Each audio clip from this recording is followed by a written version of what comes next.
The need for informed consent arose in reaction to what are now considered unethical practices by researchers and clinicians in the early to mid-20th century and before. Historically, the relationship between a healthcare professional and their patient or research subject was more unequal than it is now. There was little expectation on both sides that a patient should question their doctor's decisions.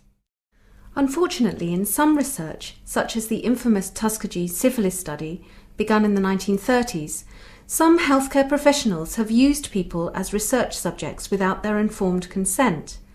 In this study, researchers tracked the progress of the disease in subjects over many years, withholding penicillin that might have helped or even cured them.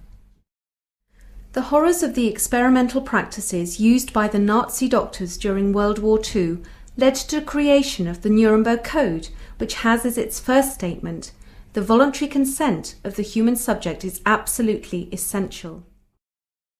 As society changed in the second half of the 20th century, individuals claimed more responsibility for their own lives and rights, as evidenced by the civil rights movement, feminism, and activism by minority communities, such as those suffering from HIV/AIDS or particular disabilities. This rise in autonomy as a human right has reinforced the importance of the informed consent process. Several criteria have been suggested for the informed consent process to be valid. The person must be able to understand the information presented to them and be able to make a decision.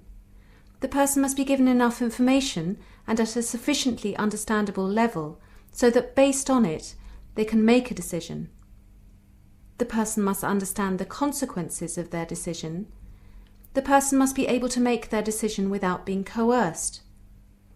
Finally, the person must give some indication of their consent, such as a verbal agreement or by signing a consent form. One way of thinking about the consent process may be like this. C. You are competent to make your decision. O.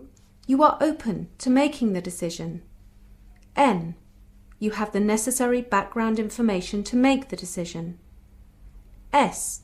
You have the steps to be followed if you agree or disagree. E. You understand the explanation of those steps. N. You make your decision and notify someone. T. You tick the boxes and sign the form.